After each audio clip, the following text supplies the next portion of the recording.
Noches Rusas es un intento sumamente modesto de programa para entretenernos ustedes y yo en estos tiempos tan difíciles.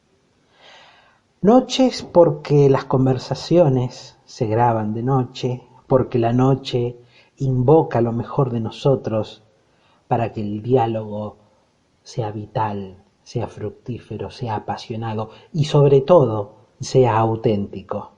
En la noche uno dice más de lo que quiere decir. En este programa intento escuchar mucho más de lo que lo venía haciendo hasta ahora.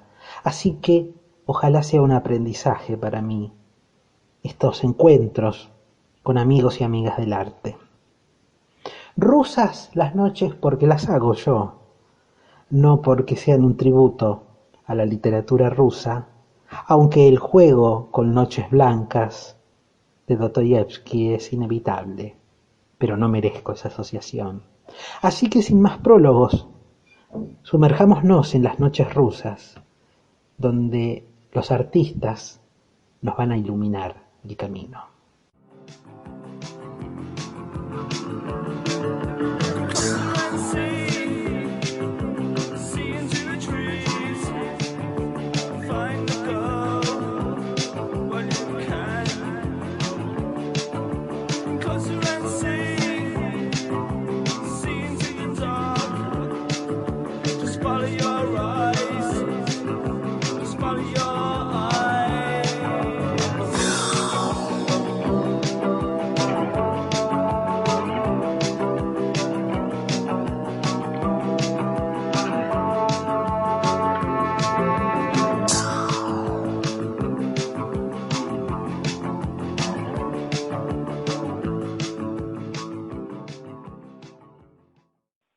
Último programa de Noches Rusas, pero no se asuste, último programa por ahora, último programa de la primera temporada de este ciclo que anda muy bien porque usted lo escucha, usted lo comparte y tiene la generosidad de replicarlo.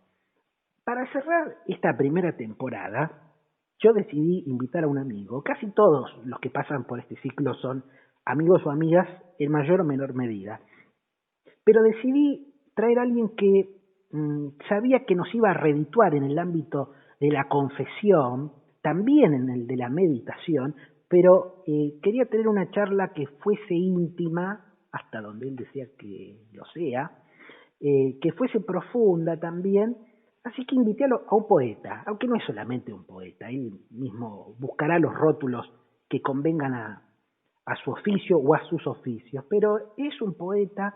Yo ni me acuerdo cuándo lo conocí, ni cómo lo conocí, y esas son las personas en definitiva más interesantes en la vida, las que uno ha incorporado sin saber cuándo, cómo y por qué. Estoy hablando de Mauro Fernández, que ha escrito, usted seguro lo conoce, por el tiempo es un mal perdedor, y si no lo conoce, vaya y busque el libro, tal vez Mauro nos hable de ese libro publicado, de las publicaciones que vienen, lo puede encontrar obviamente en redes sociales, es muy recomendable seguirlo, parte de su producción poética, la que está escribiendo, la comparte generosamente por redes sociales, al menos en Facebook yo veo muchas de sus producciones, y es un artista joven de la ciudad y este ciclo busca justamente darle voz a los artistas jóvenes, eso que se llama artistas emergentes. Para mí es un término un poco artificial. Pero bueno, este programa no se trata de mí, sino que esta noche se trata de Mauro Héctor Fernández. Buenas noches, Mauro, gracias por estar en Noches Rusas. Hola Andrés, buenas noches. Andrelo, como te digo. Sí, vamos a decirlo a la audiencia también así, que me siento más cómodo diciendo pero por supuesto. Andrelo. Y bueno, muy agradecido por la invitación, Che, la verdad muy agradecido. Un honor estar cerrando el ciclo de Noches Rusas.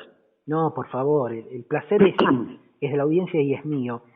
Yo dije, el tiempo es un mal perdedor, lo has presentado, el libro ha tenido su recorrido, no para que nos detengamos excesivamente en él, si así no lo deseas, pero digo, ¿cómo llegás a ese libro y cómo salís de ese libro, en el sentido de hacia dónde estás caminando ahora, en relación al arte poética, para decirlo de una manera pretenciosa? Mira, es verdad, sí, sí, vos bien decís, ya es una salida el libro, ¿no? Ya es una puerta de salida, una puerta que se abrió y se abrió para salir. Fue más que nada esa la función que tuvo este libro en mi vida, ¿no? Abrir la puerta para salir. Hay puertas que quizás se abren para entrar, vaya a saber a dónde, o si son convenientes, pero bueno, este libro fue conveniente para eso, para salir un poquito a la cancha, y tiene una relación, tiene un hilo conductor el libro, El tiempo es un mal perdedor, con la mitología griega. Y acá tengo algo que lo busqué especialmente para un poco que tiene que ver con la noche rusa, ¿no? Con la noche rusa, con la noche y la noche desde lo mitológico. Y te lo voy a leer, voy a ser textual, voy a ser literal. No me gusta ser literal, ya lo sabes, pero esto lo tengo que leer. En la teogonía de Hesíodo, la noche nació del caos. Su descendencia es mucha y reveladora. Con su hermano Erebo, la oscuridad, la noche concibió a Éter, que es el puro brillo, la luminosidad, y Hémera, el día. Más tarde, por sí misma y sin intervención masculina, esto remite a varias cuestiones, ¿no? Después la charlamos si querés. Nix engendró a Moros, el destino, Ker, la perdición, Tánatos, la muerte, Hipnos, el sueño, Geras, la vejez, Esis, el dolor, Ápate, el engaño, Némesis, la venganza, Eris, la discordia, Filotes, la amistad, la ternura, Momo, la burla, las Hespérides, hijas de la tarde, los Oniros, los sueños, las Queres, espíritus de la destrucción y muerte, y las Moiras, el destino. Mirá qué prole, abundante, qué genialidad, que tuvo Nick. Y qué personaje, ¿no? Sí. Qué personaje. La noche y sus hijos y sus hijas. Y sus hijas, como dicen por ahí ahora, yo prefiero seguir diciendo hijos o hijas, eso quizás es ese lenguaje inclusivo que me parece bien, se lo dejo más a las nuevas generaciones, a los jóvenes. Jóvenes, yo me incluyo como joven, pero digamos más jóvenes, ¿no? Yo tengo 35, digamos como que estoy en otra etapa de la juventud, si se quiere, más entrando en otra franja etaria, ¿no? Y bueno, y está bien que uno tiene que asumir el lugar que le toca cronológicamente y dar espacio a los impulsos y a las iniciativas de las nuevas generaciones, ¿no? En este caso con este tema. Ahora, qué interesante en toda esa prole, justamente, porque la mitología está saturada de hijos, de hijas y de aventuras destinadas a engendrarlos, y ahí apareció Tánatos, que obviamente, a mí que me han acusado de tanatófilo, no puedo más que rendirle tributo, acusación benigna y que uno recibe con gracia, por supuesto, pero sobre Tánatos no hay historias en la mitología griega, está esa referencia y alguna otra más, igual que a Himnos, el sueño, pero es más, como que Himnos un poco viene a cumplir la función de ser una transfiguración de Tánatos, porque del sueño se puede hablar y, bueno, Calderón mediante, la vida es sueño y el morir también será por ahí sueño, pero la muerte propiamente no tiene en la mitología griega, por así decir, historias positivas, sino que es simplemente una alusión negativa. Y todas las que aparecen ahí, bueno, yo me quedo con las Moiras, por ejemplo, no sé usted, el destino me interesa, la discordia, sí, claro, por supuesto, me parece que el conflicto es un motor interesante, y después no sé si tantas otras, ¿no? Pero mira, las Moiras están muy bien, sí. Sí, sin duda. Los espartanos rendían culto al sueño y a la muerte. Claro. Los concebían como gemelos. Claro. ¿No? Que, bueno, sin duda la noche, Nix era su madre, ¿no? Y Dionisio también lo vinculaban con lo nocturno, Afrodita, que era como la que ama la noche entera. Y me llama la atención también que, bueno, esto después investigando un poco, leyendo, que, bueno, un aficionado a la mitología, Kakia, ¿no? Kakia, que era una demon, como una demonio, Claro. personificaba el vicio y la inmoralidad, ¿viste? Y también era supuestamente una hija de la noche, una hija de Nix. Kakia opuesta, obviamente, a la arete, ¿no? A la virtud. No, claro, sí, está Que fueron las dos diosas que, digamos, tentaron a Heracles, a Hércules, antes de hacer los 12 trabajos, como para, ¿viste? Arete le proponía un camino difícil, ¿no? Obviamente, pero el camino difícil era el que los dioses de repente después gratificaban a los hombres, ¿no? Verdaderamente, con algo importante. En cambio, Kakia le daba un camino fácil, liso, llano, ¿viste? Pero vaya a saber dónde terminaría, según esas moralejas mitológicas, ¿no? La relación con el libro es que el libro viene de un blog que se llamaba La Visión de Casandra. Casandra también otro personaje trillado en el ámbito artístico, literario. Obviamente yo no iba a ser menos, así que también en su momento lo tomé hace años, a los 20 y pico. Tenía ese blog, Las Visiones de Casandra, y bueno, ahí estaba el material, ¿no? Era época de blogs, ¿viste?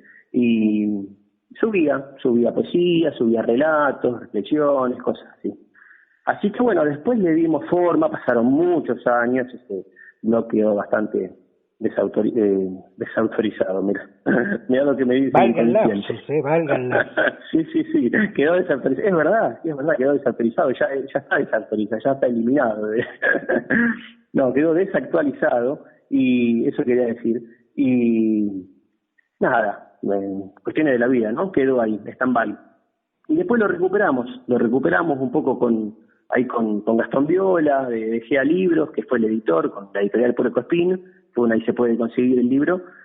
Bueno, un poco editamos y vimos cómo darle forma del libro, así que ya te digo, salió a la cancha, fue esa puerta que se abrió para que salga ese material ya desautorizado, porque ya destituido, digamos, tenía que salir y ser de los demás, ¿viste? Ser de los demás, y que el público después lo decidiera, fuera juez y verdugo de esa obra, ¿no? Y bueno, y ahora nada, ahora estamos con otros textos, y obviamente ya ha pasado el tiempo. Yo no soy un tipo muy leído, ¿viste? He leído algunas cosas, pero tengo lecturas así bastante caóticas, bastante desordenadas, ¿viste? Sobre filosofía, o sobre poesía, sobre literatura, pero voy leyendo un poco, tengo intereses así, a veces variopintos, a veces tiene que ver con lo espiritual. No quiero caer en las cuestiones vulgares de la biografía, de la autobiografía, pero bueno, tiene un poco que ver con lo que es uno, ¿no? Entonces, bueno, de toda esa ensalada de lecturas, que ya te digo, no son muchas, no soy como Borges, que se enorgullecía de lo que había leído. Yo no, la verdad que no he leído tanto, pero bueno, sí me inspiran y sí me motivan y me dan el pie, y son disparadores esas lecturas, esas ideas que a veces voy sacando, como para crear algo yo, ¿no? En definitiva, bueno, es un poco darse a los demás. Pero bueno, ya te digo, yo parto desde la mediocridad, ¿no? Obviamente yo me considero un mediocre, y no lo digo así con tristeza ni con desasosiego. Por eso también desde ya el agradecimiento por invitarme, como vos decís, más que nada por la amistad, ¿no? La amistad muy generosa, en tu caso más, porque mi obra no tiene mucho que decir, y menos mi biografía, ¿no?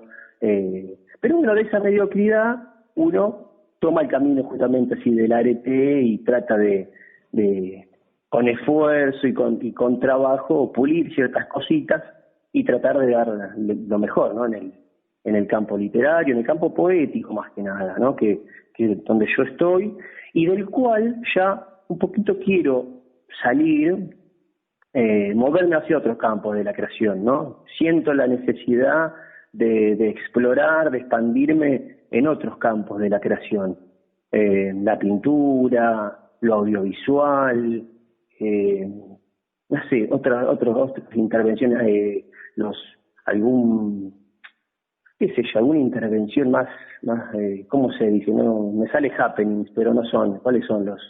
No. Como esas exposiciones más, viste, que se hacen en Sí, de vivo, arte efímero, sí. performance, ahí está, como performance, viste, Sí. algo más así. Estoy tratando de involucrarme con eso y obviamente contactándome con gente que ya conoce el paño, viste, y que me pueda dar una mano, ¿no? Porque tampoco voy a tirar la pileta a hacer el ridículo no se vuelve, dijo alguien muy sabio. Sí. Algo más directo estás buscando, tal vez. Algo, sí, podría ser algo más directo, algo quizá de esa perspectiva, dar algo sí, de una manera más directa. Capaz que con la poesía uno, viste, puede jugar más con la ambigüedad, con qué sé yo, con la falta de literalidad, justamente, viste, con la paradoja, que son los temas que a mí más me atraen, ¿no? Todos esos temas me gusta tocarlos, que se vean en la poesía, en la poesía. Sí, claro, porque yo creo, he hecho apenas otra cosa que no sea literatura, para desgracia de la literatura, porque también coincido con vos en que debería dejarla tranquila, pero cuando yo rocé muy tangencialmente el teatro, me di cuenta de esa diferencia, que la ambigüedad, la paradoja, la dubitación, tiene domicilio en la literatura, o la literatura es tan generosa y tan resistente que puede albergar cavilaciones tuberculosas como las que uno puede engendrar. Pero, por ejemplo, en el teatro me di cuenta de que la obra debía entenderse en algún sentido, que el efecto debía llegar a la platea, que todo eso se dirimía además en ese momento, que es el momento finito que dura una función. Entonces entiendo lo que decís, intervenciones que vayan a la médula del momento, de la gente que se ha convocado ahí y de lo que uno está ofreciendo. Es un vértigo interesante el que estás buscando. Claro, sí, absolutamente. Creo que debe ser adrenalínico. Tu experiencia en el teatro fue, la verdad, formidable, fue muy... o sea, es un poco también generar eso, ¿no? Yo lo veo en vos, ¿no? Que vos tenés también un campo de acción que no se va agotando, que no se autolimita. Vos, no sé, estás en la radio, que estás en la divulgación literaria, de columnista en programa radial, ya ahora como que tenés tu espacio propio, en lo que puede ser, digamos, el éter, lo radial, a través de este ciclo, ¿no? Y después, qué sé yo, desde la escritura, las columnas, está bueno eso, me parece que está bueno, ¿viste? Un poquito no salirse de lo que uno quizás ya se hizo hábito, no quiero hablar, y lo voy a decir obviamente, pero en la famosa zona de confort, yo no sé si me refiero o remito a eso, pero simplemente algo que uno necesita, ¿viste? Explorar la creación ya desde otra perspectiva.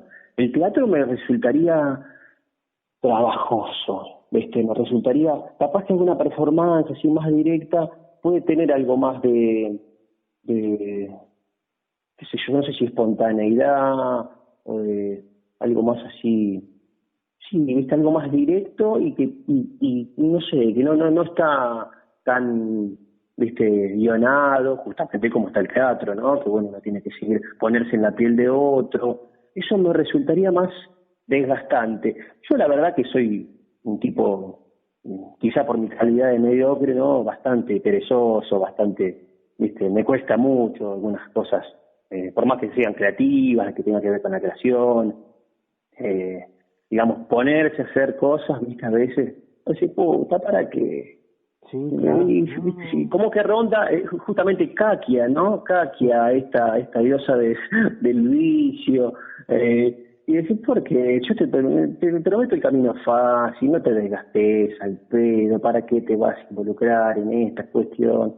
Y sin embargo, termino involucrándome porque, qué sé yo, es una necesidad, ¿viste? Es un impulso, es la pulsión. Vos sabés que recordaba en estos tiempos, y no sé si la nombraron, en las últimas charlas. Creo que la última fue con Luciano, ¿no? Quizá no. Con Luciano y después salió con Ezequiel Tujaje. No, después salió Ezequiel, exacto. Por el tema del fallecimiento de Rosario Blefari, que bueno, fue hace poco. Sí, fue muy poco. Rosario, Sí, no lo nombró nadie hasta ahora. Sí, claro, no, fue hace poco, fue reciente. Y Rosario, una artista tremenda, ¿viste? Una pérdida muy grande para el arte, digamos, a ella se la cataloga como indie, ¿viste?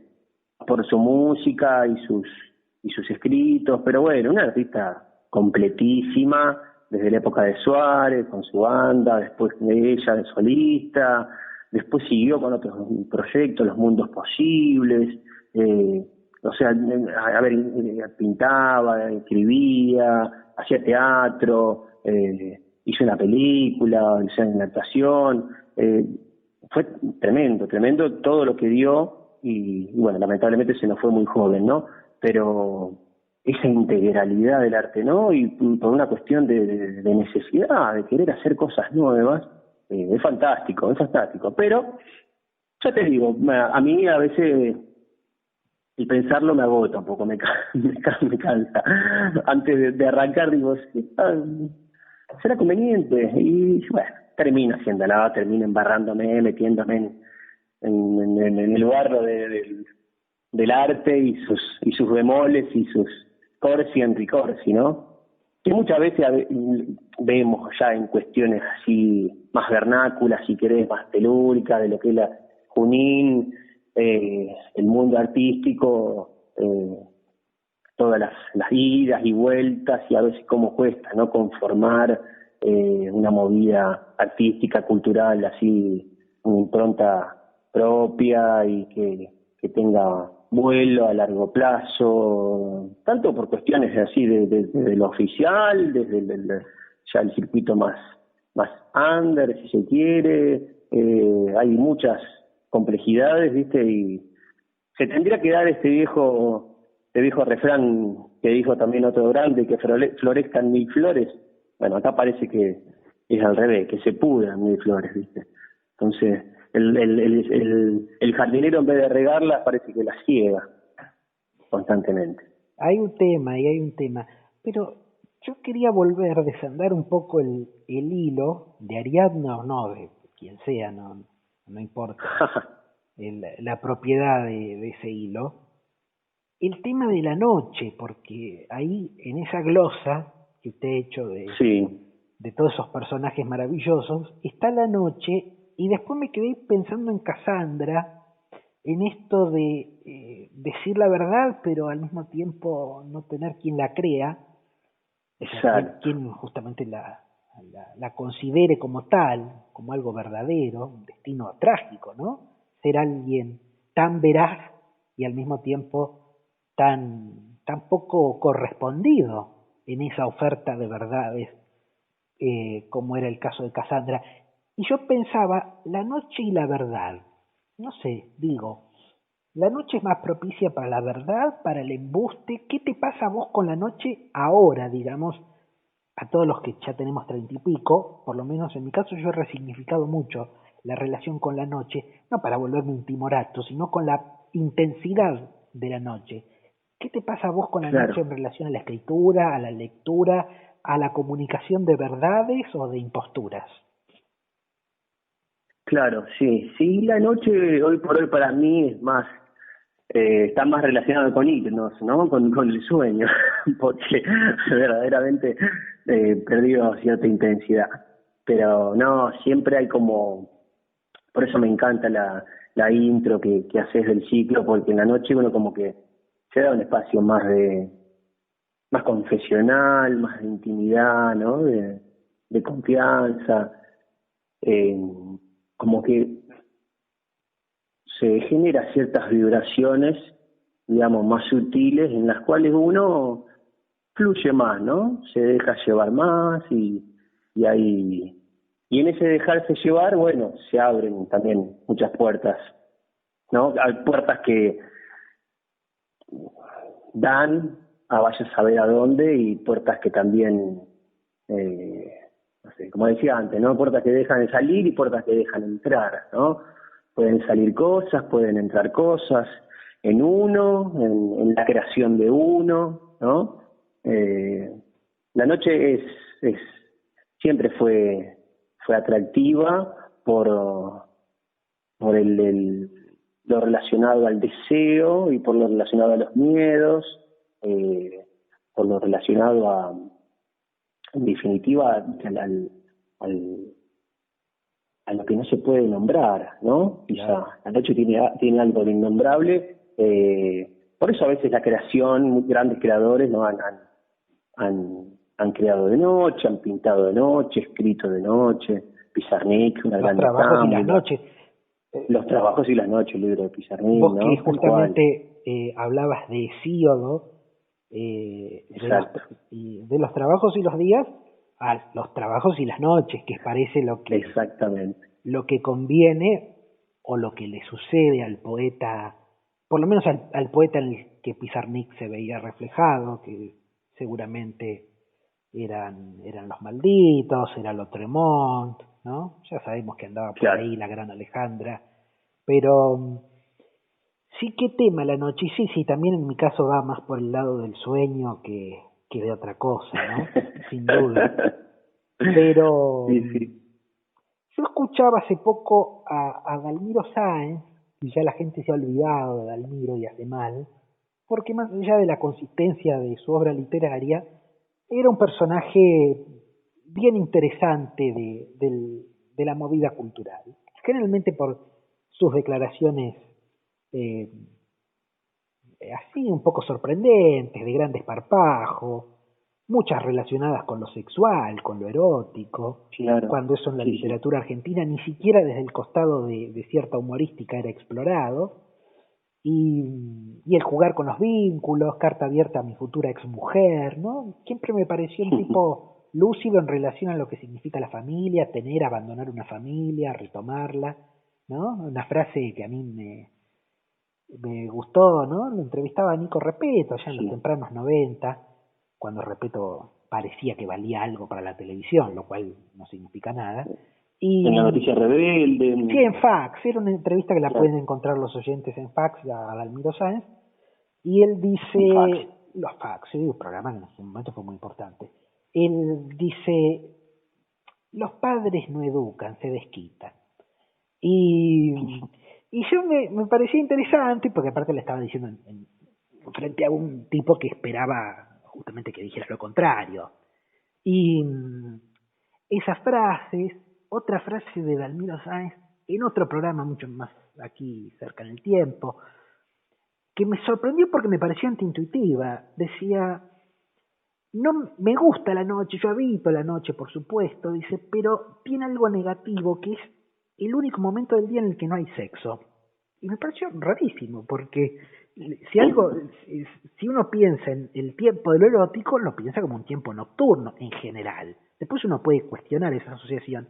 Y Dalmiro decía, claro, porque ya cuando llega la noche, todas las parejas ya están hechas, dice. Entonces uno no tiene más que irse a dormir. Están las trabajadoras sexuales, pero dice, eso es otra cosa, dice. Pero es un tiempo tremendo porque es el único tiempo del día en el que no hay sexo. Me parecía interesantísimo eso, y después agregaba otra cosa más antiintuitiva. La gente de la noche es un poco inocente, que justamente me parece que no, que es un conjunto de personas que tienen muchas precauciones y prevenciones. Y dice, no, hay gente que no sabe vivir de día. Y a mí me convenció eso. Eso último me terminó de convencer.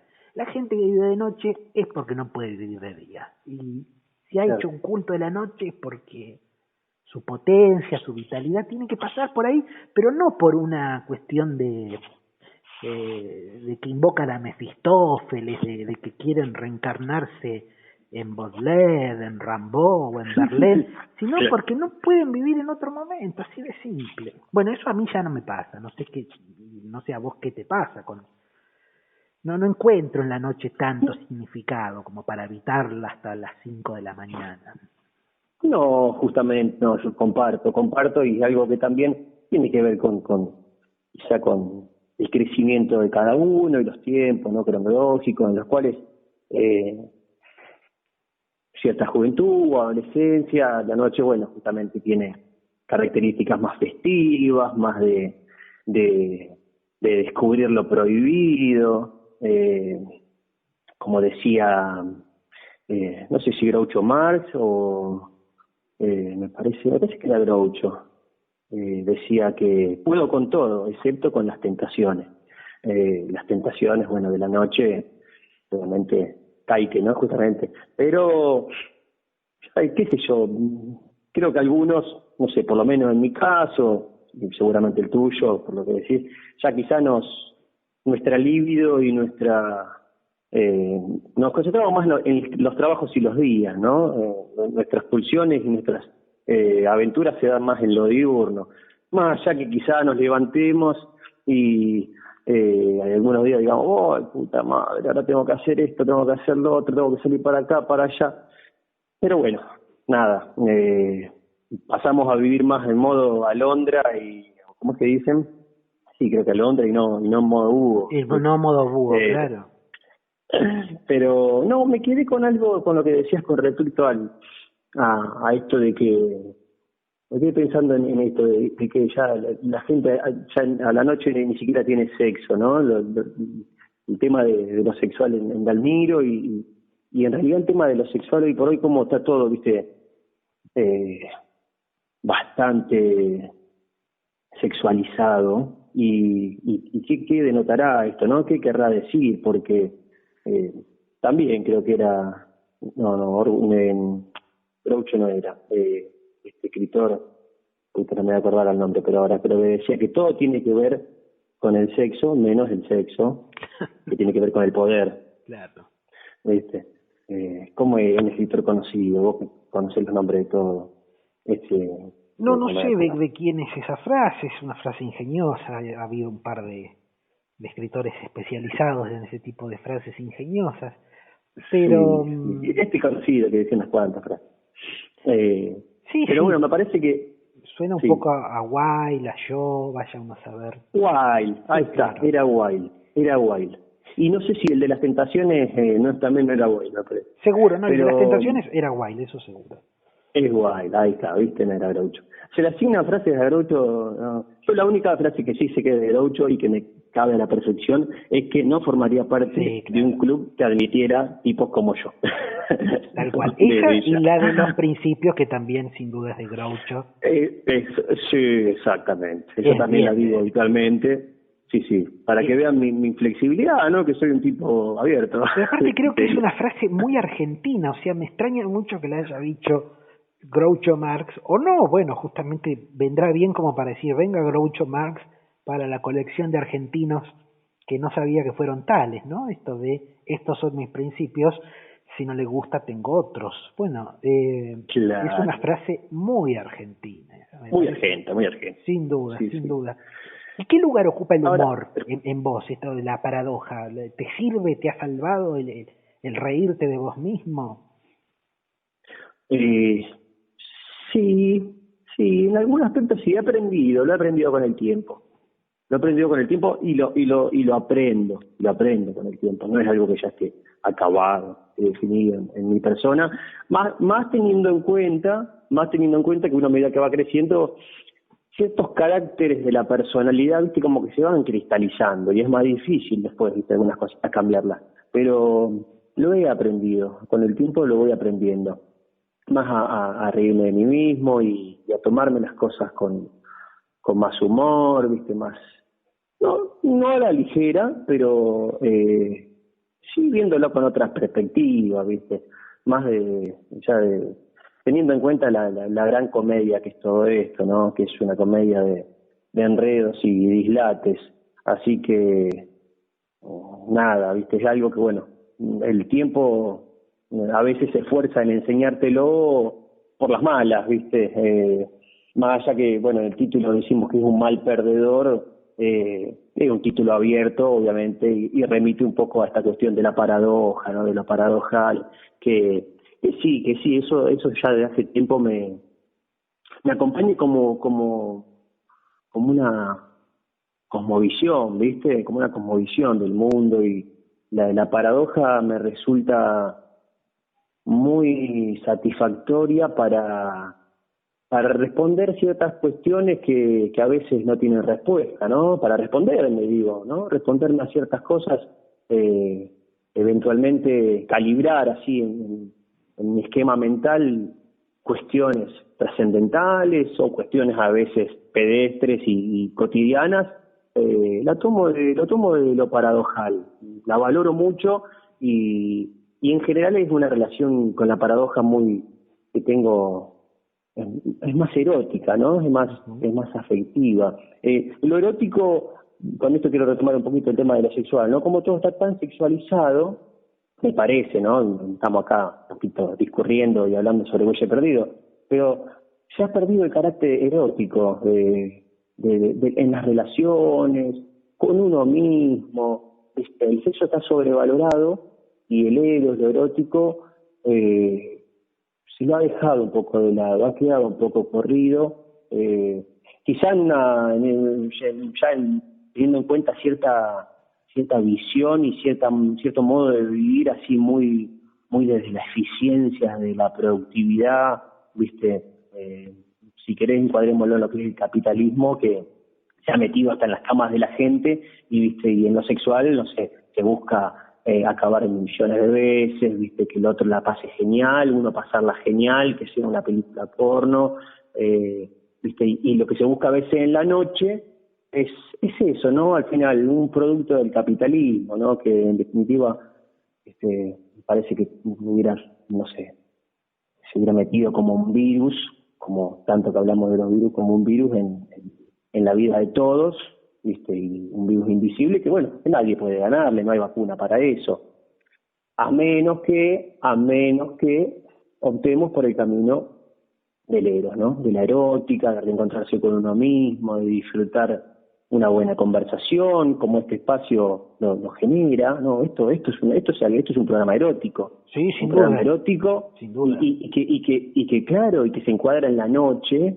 que la noche también es eso, ¿no? Si decimos, ¿a qué nos remite la noche? Y la noche sí remite a lo erótico, al encuentro, al placer de escucharse, el placer de escuchar, de la voz, ¿no? El capitalismo visual, es la imagen, es la sobreexcitación de lo escópico, ¿viste? Sí, claro. Sin embargo la voz, la cadencia, los ritmos de la voz, eso es erótico, ¿viste? Encontrarse con uno mismo, disfrutar de una buena cena, un buen paseo, vos que sos el paseante acá de Junín, digo, bueno, hay que reencontrarse con eso para no terminar siendo una máquina boba que termina siendo como un zombie, viste, lo que está ahí en el mainstream, en la corriente, sí, en la corriente del mundo. Exactamente. Ahí has dado en la tecla, porque este programa tiene una clave erótica, y yo en general a los invitados les pregunto, desde un lugar o desde el otro, ¿qué significa justamente la erótica de la literatura, la erótica del cine, la erótica en la historia? Vaya si no es un terreno donde se dirimen pulsiones. Y por lo menos que la palabra ya no resulte tan desconocida, porque a mí lo que me genera alarma, por decirlo de alguna manera, o perplejidad, es justamente que es un término tan básico, uno podría decir de antemano, si uno solamente lo enfocase desde el punto de vista léxico, que por supuesto no es el que recomendamos en este ciclo, ¿no? Sino hacer un trabajo con los significantes de otro tipo, no lexicográfico, pero asumiendo que es una palabra de muy público conocimiento, me encuentro con gente que ha pasado por este ciclo y en la vida cotidiana que dice, no entiendo. ¿Cómo que no se entiende? Uno puede resultar extraña la expresión erótica de la literatura, y uno tendrá que explicar rápidamente, porque además se entiende muy bien. Bueno, fíjese el rol del dinero en los vínculos en la obra de Roberto Arlt. Bueno, es un claro ejemplo de cómo funciona la erótica en la literatura, cómo se cruza ahí dinero y sexo, por ejemplo, y no solamente dinero y sexo, porque se junta el dinero, el sexo, el complot y lo público, porque Mi batalla de estos últimos años ha sido mostrar justamente que el límite entre lo privado y lo público es difuso, pero no para ser solidario con la lógica del reality. Es decir, vieron que no existe la vida privada, no para convertirla en pura mercancía, sino para poner en crisis la frontera y eventualmente habitar esa frontera entre lo público y lo privado que es erótica, porque no porque delimite lo público y lo privado, sino por la condición de frontera misma, es decir, estar en eso que es difuso, opaco, volvemos a lo mismo. Es ahí desde el cual uno es erótico. Pero vuelvo a lo mismo, no encuentro mucha gente que quiera corresponder, co-responder a lo erótico, sino que prefieren hablar o del sexo, estás hablando de sexo, no solamente, y no además en los términos en que esto se entiende, no estoy hablando de relaciones sexuales, estoy hablando de otras cosas. Entonces, qué época tan extraña, ¿no? Porque parece que no hay época más liberal, entre comillas, en el sentido amplio del término, más desinhibida que esta, y sin embargo es una época que no entiende el término erótico. Qué raro. Sí, tal cual. Bueno, una época posmatrimonial, si se quiere, como hablábamos antes, de dejar de lado quizás ciertos valores que creíamos, ciertas morales que creíamos obsoletas, arcaicas, y sin embargo las parejas actuales les cuesta mucho hacer lazo con el deseo, ¿no? Se dan este tipo de relaciones así más de intercambio, con una expectativa de reciprocidad, son, me parece que una vivencia así de una expectativa de pensar amores incondicionales, y bueno, nada, todo eso está muy alejado, ¿no? De lo que es, me parece, a mi juicio, digamos, la cuestión amorosa, la cuestión erótica, en la cual siempre hay falta, hay condiciones, hay necesidades, las expectativas no se cumplen, pero bueno, hace falta hacer lazo con el deseo para eso, ¿no? Entender la relación desde esa cuestión tan perdida y ¿no? Tan perdida y tan suplida mal, inexistamente o sea, de una manera, ¿cómo decirlo? Bueno, que tiene que ver con la lógica también esto de buscar la efectividad, ¿no? La eficiencia y la eficiencia, esperando que el otro resuelva, no sé, la vida de uno, las expectativas de uno, la reciprocidad, se apareja. No, ni siquiera en la relación erótica que se puede dar con la literatura o con la creación, se va a dar, ¿no? Es asimétrico, y a veces uno da más, el otro menos, y a veces uno puede esperar más y el otro menos, y bueno, me parece que va poco por ahí la mano. Sí, no, esto de que el otro resuelva, decís vos, es ahí el punto, ¿no? Y ahí se conecta en todo, en la pareja y en la literatura. Hay mucha gente que busca en la escritura creativa y sus técnicas, que son muy interesantes, no es que las estoy desacreditando, busca justamente que la resuelvan sus textos, y eso no se puede, porque no se puede tal cosa como resolver un texto, no existe la resolución de un texto, porque la resolución de un texto implica otro texto, por lo cual no hay tal cosa como eso. Y lo mismo en los vínculos, ¿no? Buscamos la resolución de conflictos. No hay nada resolutivo, no. Al contrario, va a haber más conflictos. Claro. El deseo es conflictivo y no hay que huirle del conflicto. No hay que atacarle el conflicto y mostrar la potencia en el conflicto. No, hay que ser receptivo y hay que tratar de abordarlo y de crecer con el conflicto, ¿no? Ni siquiera te digo ser hegeliano y buscar una síntesis, no, vemos, asumir a veces el estar que te provee el conflicto, ¿no? El volver a estar, con uno mismo, y si querés a veces tratar con uno mismo y con la angustia, ¿no? Que puede generar eso, pero pero abandonar un poco el olvido del ser, ¿no? El olvido de sí mismo. Es una época en la cual estamos profundamente arraigados a esta motivación de proyectarnos y de ir para adelante y olvidarnos de uno mismo, ¿no? Del sí mismo, del olvido del ser, ¿no? Que bueno, nada, me parece que tiene que ver con esto, ¿no? Con lo que pide también el sistema y la tecnopornografía, ¿no? Sin duda, sin duda. ¿Tiene algo ahí para leernos, para que nos vayamos a una pausa con eso? A ver, che, tengo algo. Vamos a leer algo. Vamos a leer esto. Así, elegido al azar. ¿Qué potencia salvaje, abismal, hay en el fondo del mar en sus ojos? Hielo y fuego. Es dejarse caer en su mirada como quien desaparece en un agujero negro. Debe sentirse así, sin dudas.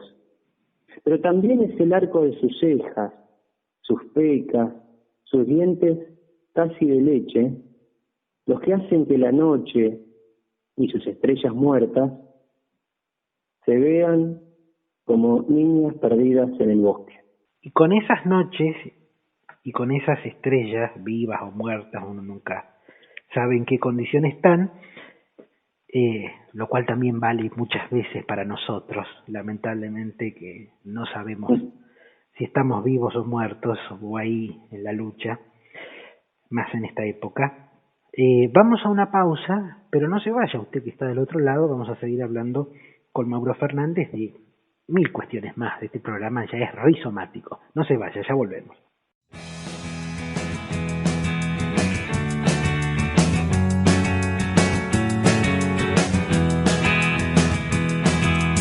Como un lobo suelto dentro de mis pensamientos, en mis dominios, sé que siempre está ahí, detrás de un árbol, debajo del pasto y en la obra suspendida, está suelto, me ocupa, vive de mí.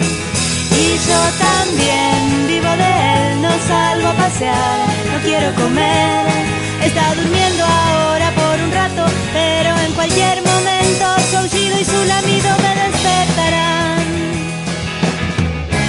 Sé que me ignoran, como el aire se puede ignorar, no sabe que soy su ambiente natural. Pero sin verlo, su aliento de lobo lo puedo sentir, rondando elegante todas mis ideas, vive y me deja vivir.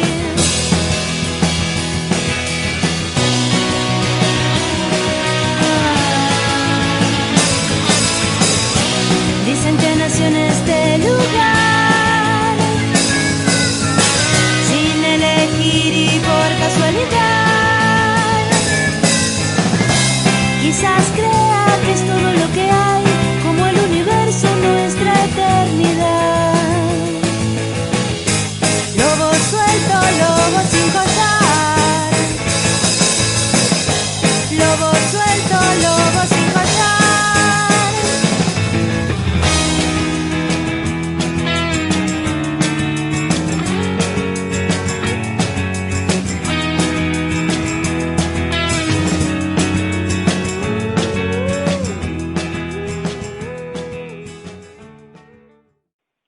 Segundo bloque del último programa de la primera temporada, no se va a liberar tan fácil, de Noches Rusas. Y estamos hablando con Mauro Fernández de deseo, erótica, lo antierótico, potencia, acto, en fin, muchísimos términos. Interesantísimos, y creo que hasta ahora se ha entendido todo, hasta donde puede entenderse esto, ¿no? Porque tampoco esto está pensado para ser entendido, simplemente elucidado, ¿no? Estamos ahí, rondando las cuestiones, más en el epifenómeno que en el fenómeno. Pero tanto Mauro como yo siempre estamos cómodos en ese rondar las cuestiones. Para definirlas taxativamente, busque un científico de la cuestión. Nosotros no somos científicos de las cuestiones que aquí estamos proponiendo. ¿Tenías algún texto ahí a mano? ¿Nos querés leer algo? Siempre es interesante para mí y para los oyentes escuchar las producciones de los amigos que pasan por este programa. Dale, Andrés, bueno, te agradezco. Sí, te agradezco la oportunidad. Acá tenemos uno. El anterior no tenía título. Este sí, La Bella Época, se llama. Si sos escritor, escritora, odiarás este poema, y los anteriores y los que vengan, odiarás toda mi obra. O te resultará indiferente si no sos escritor o escritora. Y está muy bien que así sea, ¿eh? Solo escribo para mí, como antídoto ante la realidad, que no es la única verdad. Entre los pliegues de mis creencias, racionalizaciones y supersticiones, surge la poesía, un viaje mágico para escapar del presente. Entonces, caminamos bajo la lluvia, en cualquier ciudad, tomamos una copa en algún café, y luego hacemos el amor con tanto celo que la muerte deja de ser inevitable.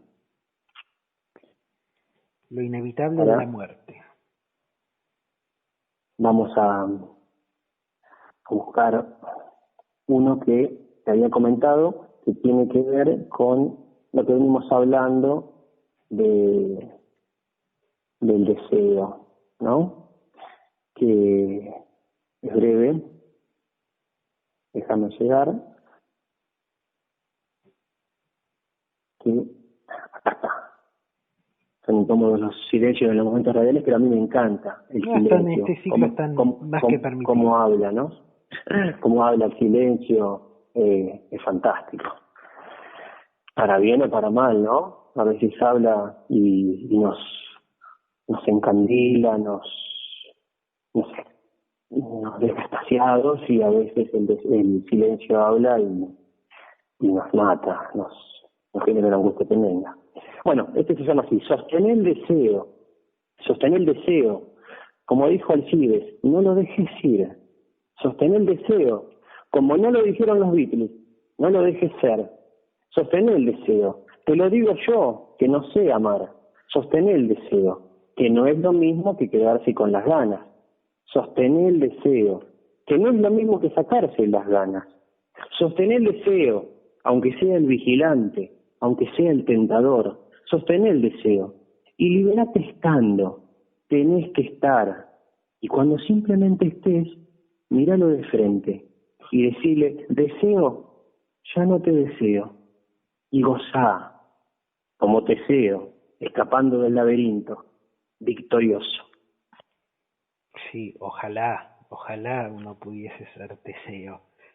Y qué interesante eso de, tanto para un lado como para el otro, sacarse las ganas y no sacarse las ganas, ¿no? Volvemos a la paradoja, a la ambigüedad, Exacto. ¿no? Descarga, pero y ahora, ¿qué es lo que uno descarga? ¿O hasta qué punto uno descarga? ¿Hasta qué punto uno es descargado? Sí, también, y también, sí.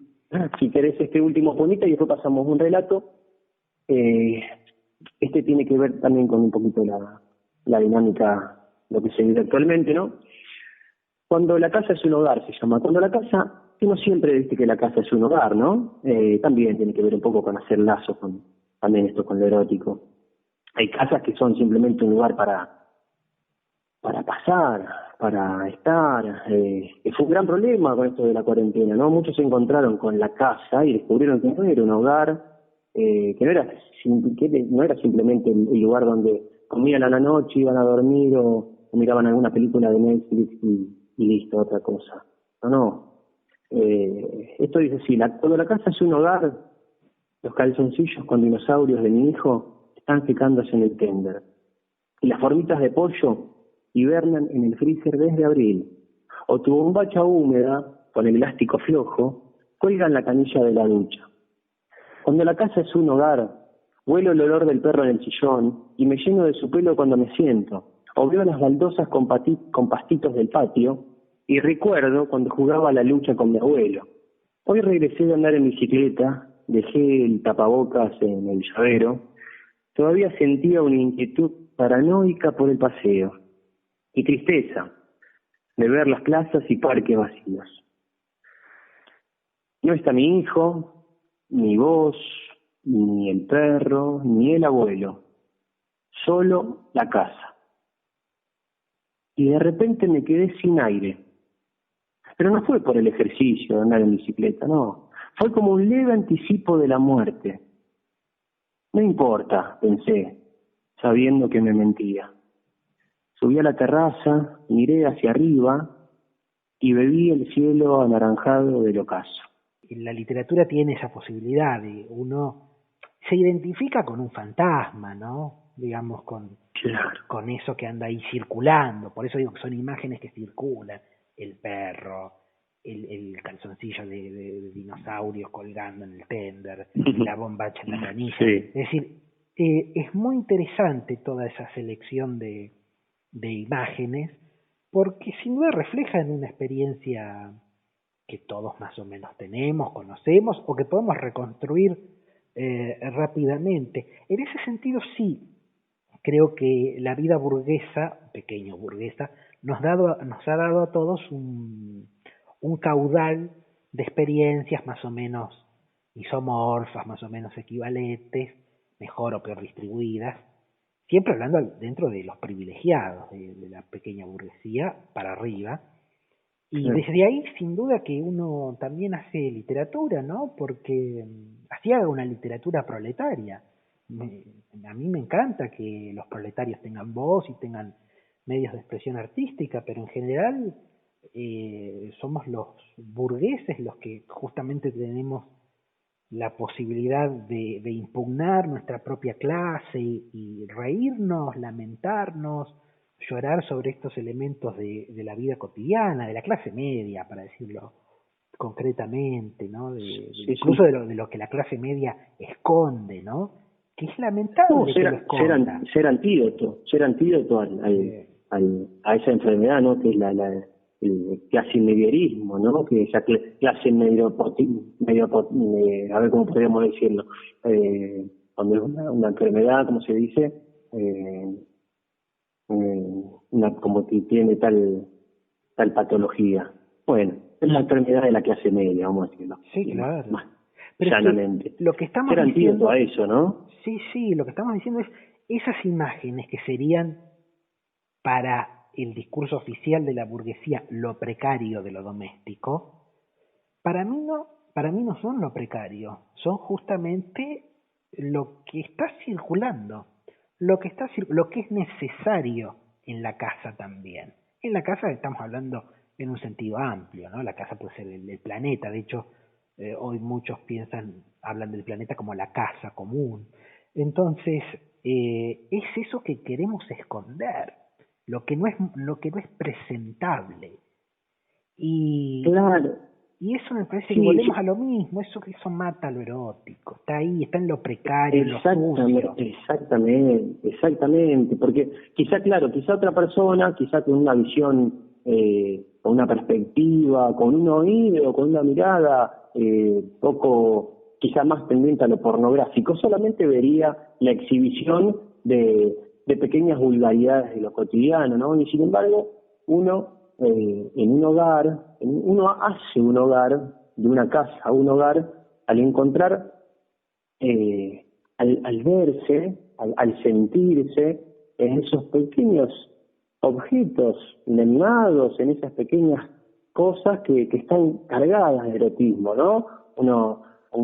Ya te digo, el calzoncillo del nene, las formitas en la heladera, la bombacha colgada en la ducha. Tengo otro poema que habla sobre unos zapatos con tacos, de mujer así gastados, que están en la calle, uno los encontró en la calle, ¿no? Cerquita del cordón. Quizá uno en la vereda y quizá el otro en el cordón, ¿no? Y como eso, para algún paciente, iba a decir cualquier paciente, pero no sé si cualquier paciente, pero algún paciente, algún flaner se dice, ¿no? Caminando una tarde, una tardecita, si querés, del verano, ver esos zapatos tirados de una manera especial, verlos de una manera especial, si quiere, tirados en la calle, cómo puede incendiar el alma, ¿no? Cómo puede generarse ahí un lazo erótico con unos zapatos, un lazo poético, ¿no? Con unos zapatos, con tacos gastados, los zapatos de mujer, embarrados en la punta, que están tirados ahí. ¿Y por qué están tirados ahí? Ahí empieza la pregunta, ¿no? La pregunta y también su condición deseante. ¿Por qué están tirados los zapatos? ¿A qué mujer le pertenecen? ¿A qué mujer le perteneció? ¿Por qué tiene la punta embarrada y el taco tan gastado? ¿Por qué uno está en el cordón y por qué el otro está en la vereda? ¿No? ¿Y por qué uno quedó de forma perpendicular al cordón y el otro está con el taco para arriba?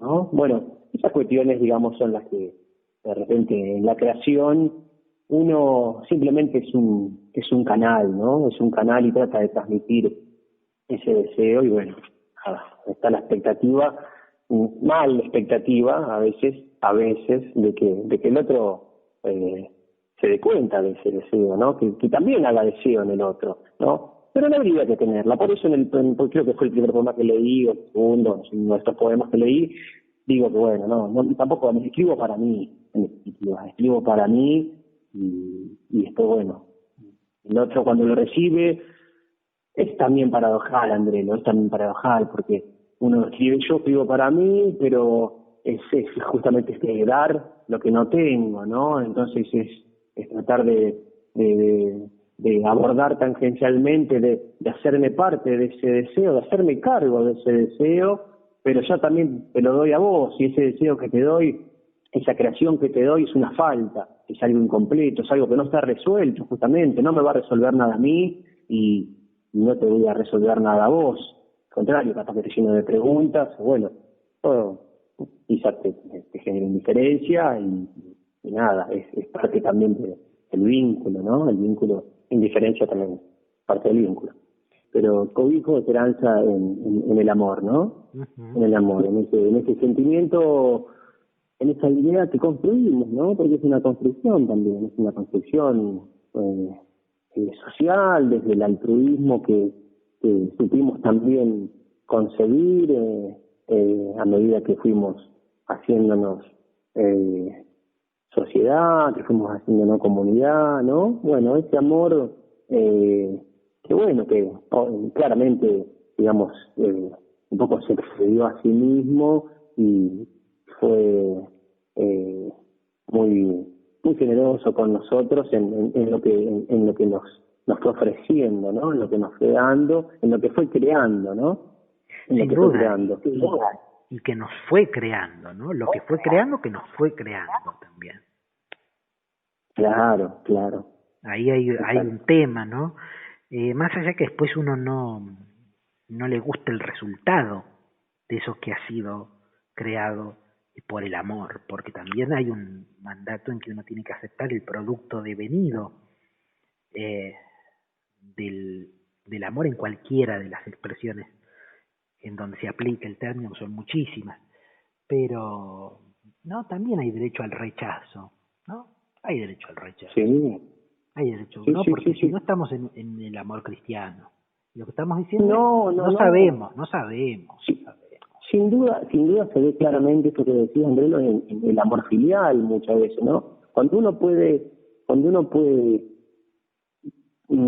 hacerse cargo de la filiación, ¿no? De lo que respecta a la filiación y se crea el amor filial, bueno, ahí de alguna manera podemos llegar a decir que estamos viendo, haciendo cargo del amor como algo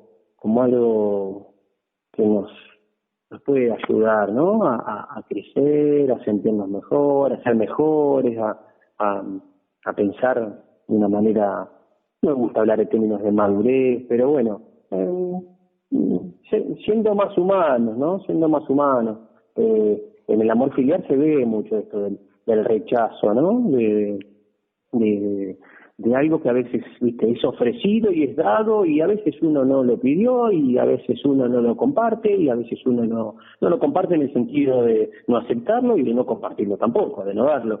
Y sin embargo, bueno, la dinámica amorosa de la filiación y hacerse cargo de de la herencia, ¿no? De lo familiar, con todas sus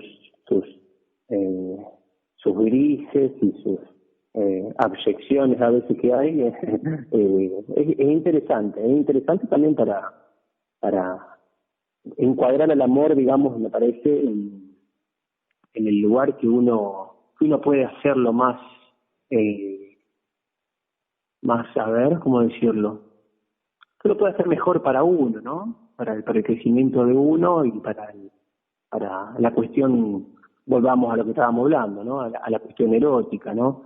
Que no quede hacer lazo con eso, que es algo irresuelto, hacerse carne y hacerse cargo de algo que ya tampoco tiene por qué cerrarse, ¿no?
Ya sé que usted no está esperando la continuación de este programa, pero déjeme creer, justamente ya que hemos hablado un buen rato de creencias, de falta de fe, déjeme tener fe en que usted va a estar esperando que este programa continúe. O de fe en la falta.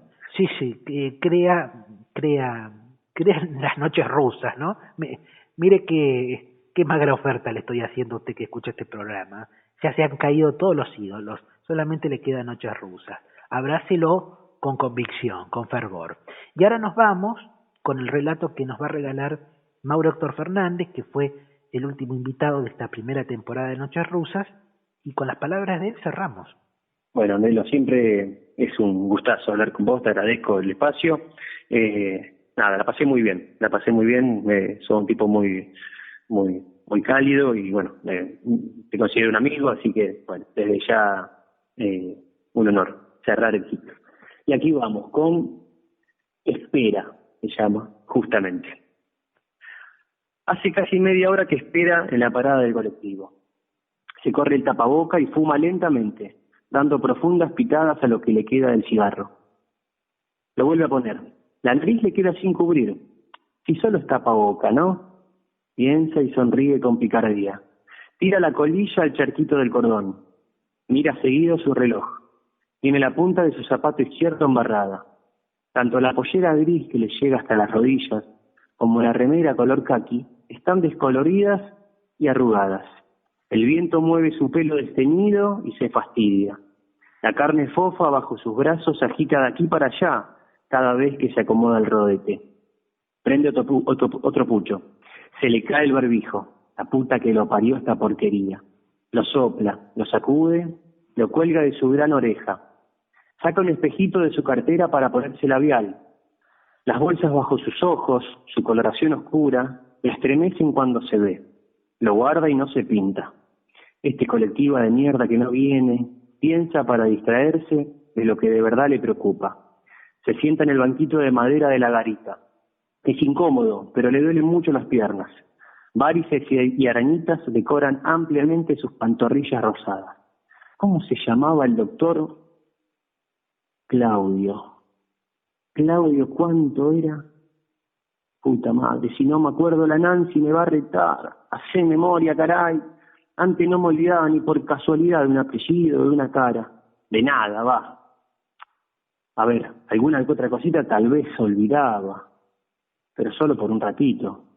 Cuando mamá empezó a perder la memoria me daba bronca. No entendía cómo no podía recordar las cosas, más si eran importantes. Por eso ahora la entiendo, la Nancy, cuando se enoja conmigo, aunque me duele. Que no lo hago a propósito, por Dios. Perder la memoria, ganar el olvido. Una bendición y una maldición a la vez. ¿Pero qué estoy pensando? Concéntrate en recordar el apellido del doctor, Norma. Todo esto me pone muy nerviosa, muy nerviosa. Encima ya casi ni la veo, ni a los nenes. Oh, los extraño mucho. Me siento sola. Cortala, por el amor de Dios. Sí, estoy sentada, sola, en esta parada de Morondanga. Tranquila, tranquila. Como dice la Nancy, esto también va a pasar. Es que yo ya estoy de vuelta, che, esos consejitos me enervan la sangre. Yo voy a pasar, yo. Y las cosas van a seguir. Todo. Lo bueno y lo malo. Y yo no voy a estar, carajo. ¿Pero qué era lo que pensaba, lo que me preocupaba? Ah, el médico, ¿cómo se llamaba? Ahí viene un colectivo. Che, ¿será ese? No veo una mierda. Tengo que cambiar los lentes, me tengo que acordar de eso también. Tengo que ir al oftalmólogo. Pero primero recordar el nombre del neurólogo, mujer de Dios. No dirá su santo nombre en vano. Ay, en fin. Bueno, a ver, es el 132. Sí, es este. Vamos. O no, o era el 123 que tenía que tomar.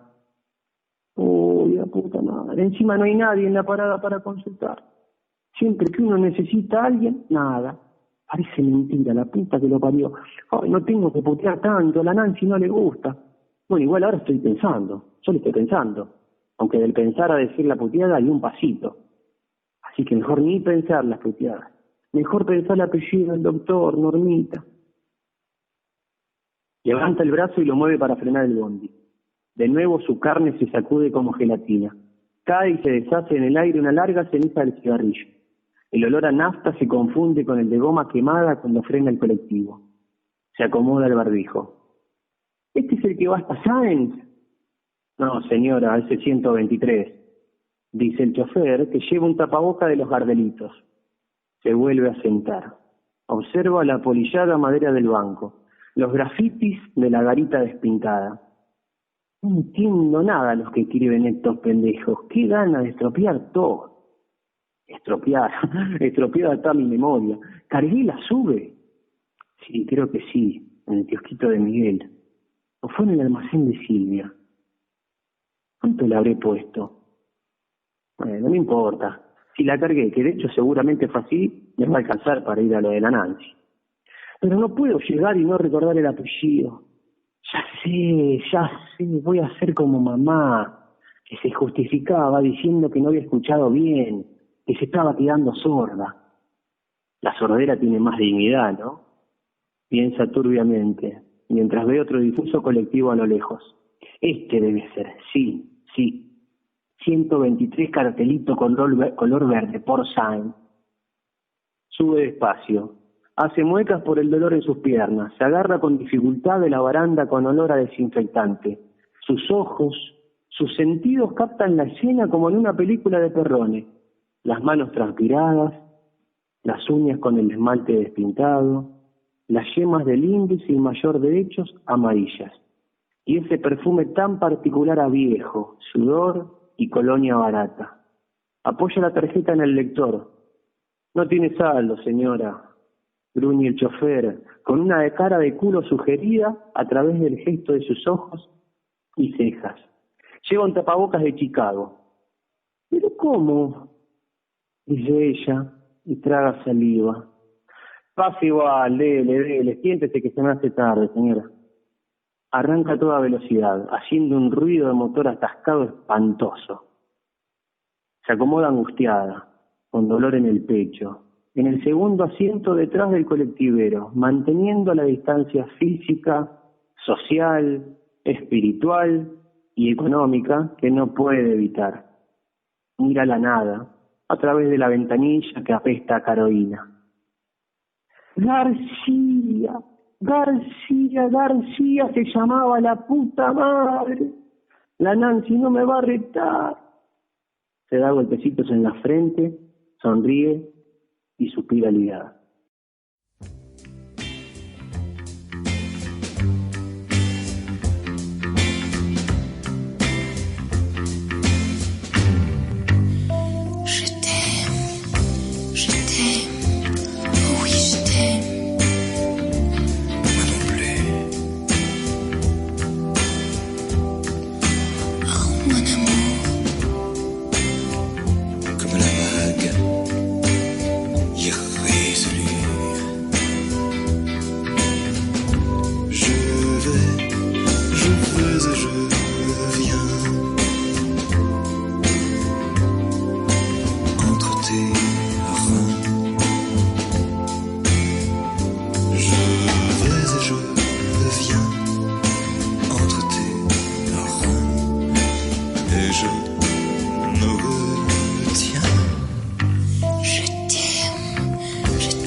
Entre mes